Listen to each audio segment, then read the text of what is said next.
Halo, assalamualaikum teman-teman. Ketemu lagi dengan Sherly di program Ada Apa Sih? Ada apa sih? Video ini dibuat untuk menjawab pertanyaan teman-teman yang masuk tentang gimana sih cara kita bisa menjalankan atau menyelesaikan sesuatu dengan fokus. Karena menurut Sherly, fokus itu adalah salah satu kunci agar kita bisa menjadi best version of us atau versi terbaiknya kita. Maka semoga dengan hadirnya video ini bisa membantu teman-teman yang saat ini tengah kehilangan fokus. Baik itu fokus belajar, fokus ngerjain tugas, fokus bekerja, atau fokus mengejar target, bahkan fokus menjalani profesi yang saat ini sedang teman-teman lakoni. Agar diskusi kita nggak lebar kemana-mana, video ini akan membahas 3 poin utama. Pertama, apa itu fokus? Supaya kita punya definisi dan persepsi yang sama. Kedua, kenapa fokus itu penting? Dan yang ketiga, 5 tips agar fokus kita bisa meningkat 5 kali lipat. Karena kemana fokus kita pergi, ke situ energi kita mengalir. Maka menjaga, mengelola, dan meningkatkan fokus jadi salah satu skill yang mau nggak mau kita semua harus punya. Teman-teman, kita udah sering banget dengar kata fokus, apalagi dalam 10 tahun terakhir. Semua yang kita lakuin menjadi makin mudah, sumbu atensi kita makin pendek, kita jadi gampang banget terdistraksi dengan hal-hal di sekitar kita. Bener nggak? Dan karena ini udah jadi masalah kita bersama, akhirnya kita jadi sering banget denger kata fokus di sosial media, di buku-buku self-improvement, di seminar-seminar motivasi.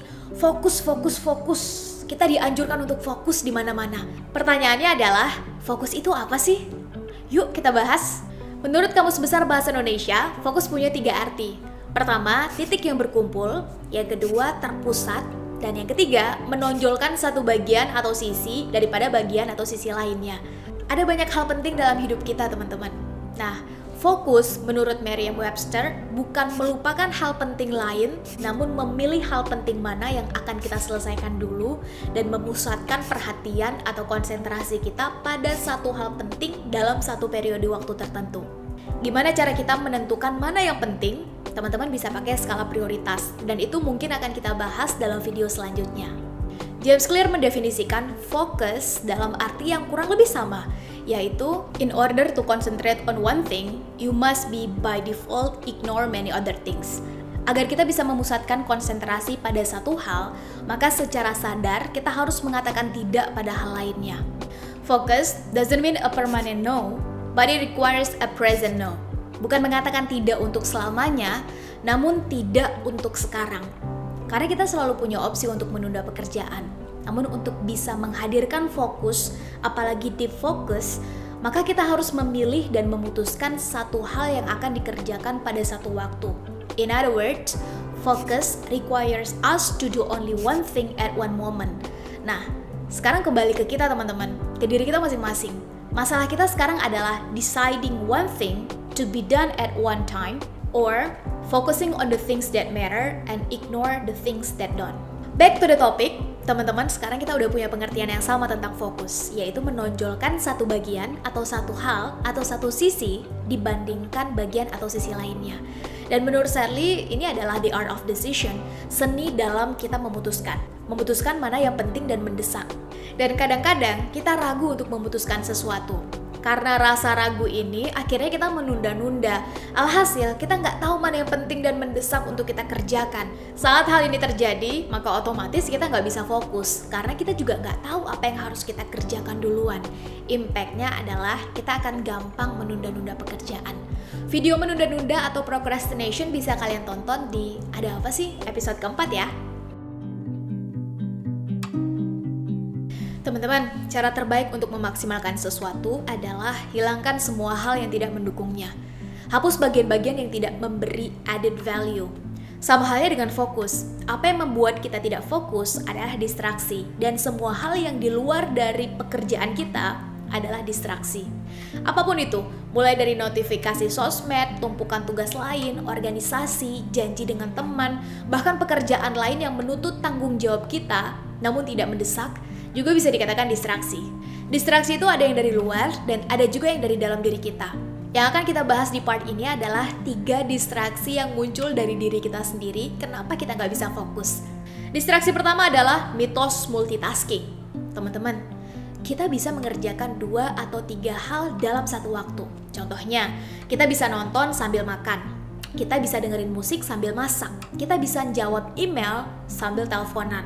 Technically itu 2 pekerjaan yang kita lakukan dalam satu waktu, bener nggak? And we are capable to do more than one thing at the same time.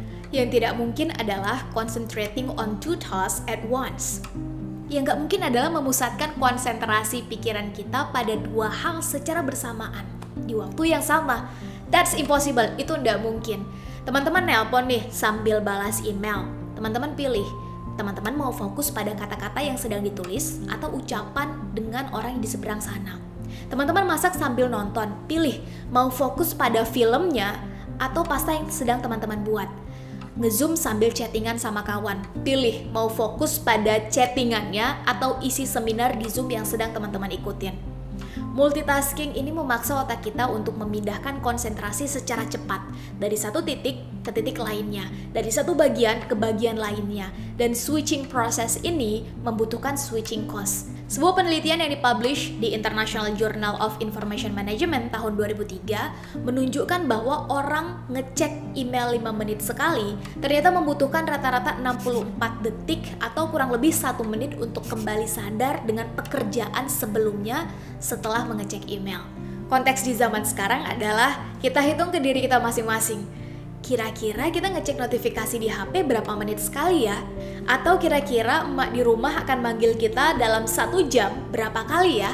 Untuk ibu-ibu muda yang udah punya anak dan sekarang work from home, kira-kira anak kita nangis, minta perhatian, dan butuh teman bermain berapa menit sekali ya? Distraksi-distraksi kecil ini ketika diakumulasikan ternyata membuat kita nggak bisa fokus dan menganggap bahwa ya udah deh 2-3 pekerjaan dilakukan bersama-sama nggak apa-apa. That's possible, but it is impossible to concentrate on one thing and we should pick it. Kita harus pilih teman-teman.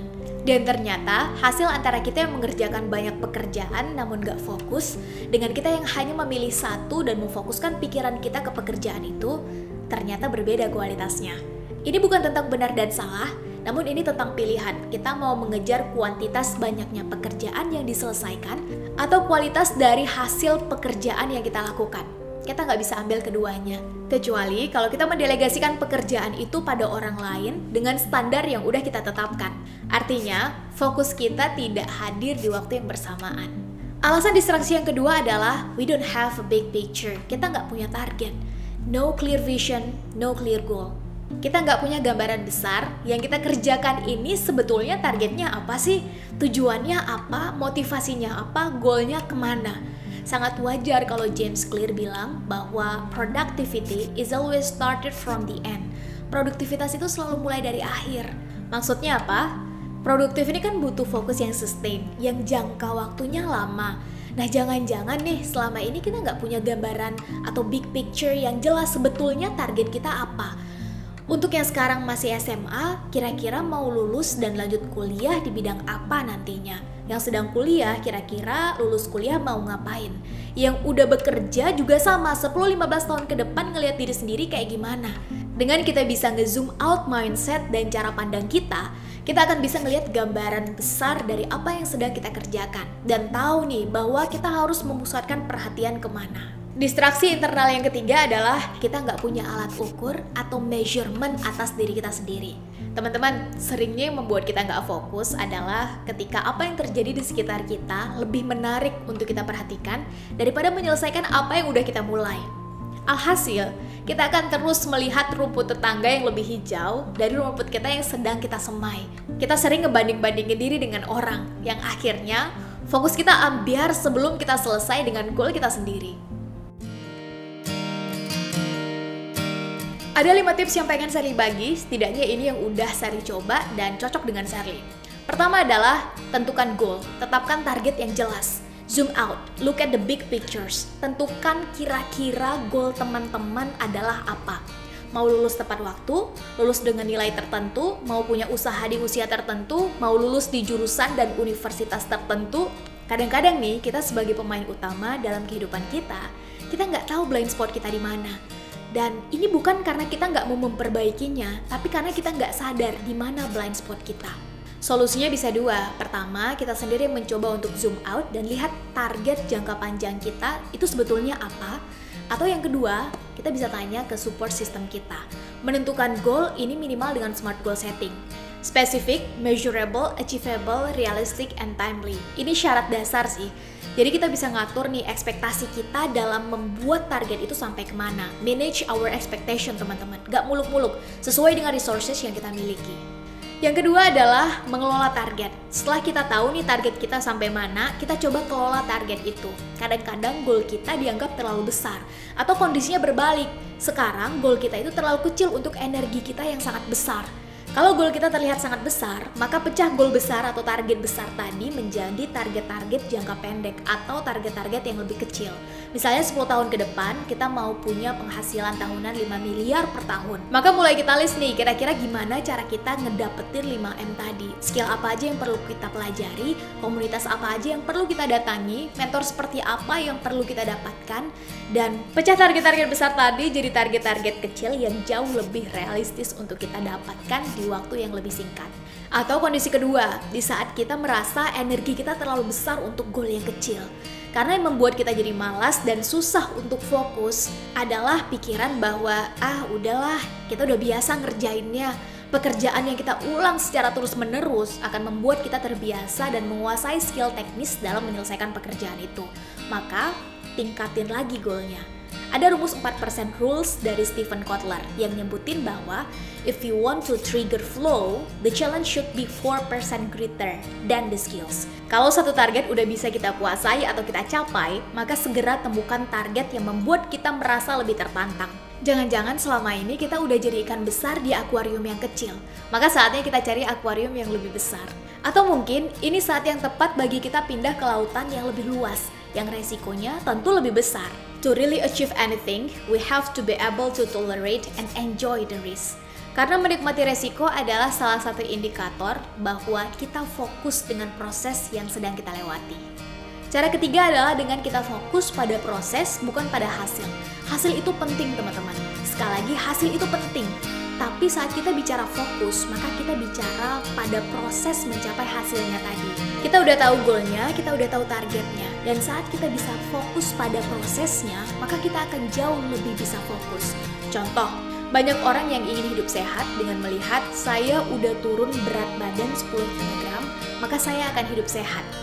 Banyak orang yang ingin menjadi orang kaya dengan berpikir kalau saya punya rumah 10, mobil mewah sebanyak 5, maka saya adalah orang kaya. Kita senang melihat hasil, melihat iceberg, melihat kisah sukses seseorang, namun lupa melihat untuk sampai di titik itu ada banyak hal yang harus dilewati. Untuk melihat iceberg yang cantik, yang indah, ada bongkahan batu yang menopang di bawahnya. Mulai dari rasa kecewa, rasa malas, rasa kesel, kehilangan teman, kehilangan jam rebahan, dan lain-lain. Menariknya teman-teman, dengan kita bisa melihat proses ini justru sebagai sesuatu yang menyenangkan, we present at the moment, fokus kita pada prosesnya, kita juga akan menikmati hasilnya nanti. Untuk mendapat nilai yang bagus, maka belajar adalah prosesnya. Cara terbaik untuk mendapatkannya adalah dengan nikmati proses belajarnya. Untuk menjadi penulis terkenal, international bestseller misalnya, maka menikmati proses of writing adalah satu-satunya cara. Untuk mendapat beasiswa, maka pengalaman, kontribusi, dan nilai sebagai syarat administrasi adalah proses yang mau nggak mau harus kita lewati. Menikmati proses mendapat nilai yang baik, ikut organisasi, dan lain-lain adalah satu-satunya cara untuk sampai ke titik itu. Yang keempat adalah eliminasi distraksi. Distraksi internal tadi udah kita bahas. Maka distraksi eksternal, kita pasti udah sama-sama tahu dong. Mulai dari HP, kegiatan yang gak penting, pikiran-pikiran kita yang mulai mengganggu.